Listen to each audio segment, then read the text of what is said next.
வணக்கம். என் பேர் ராகு கிருஷ்ணபிராஜ். நான் 9ஆம் வகுப்பில் படிக்கிறேன். என் அப்பா பேர் சத்யராஜ், என் அம்மா பேர் Anandhi. Course wealth management chapter 2. நான்லேருந்து ஒரு குரலை நான் பாட்டாக பாட போகிறேன்.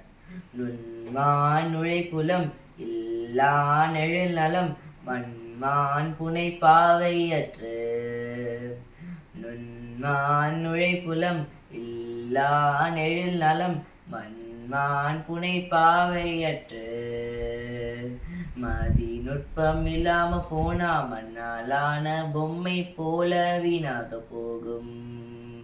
மதி நுட்பம் இல்லாம போனா மண்ணாலான பொம்மை போல வீணாக போகும்.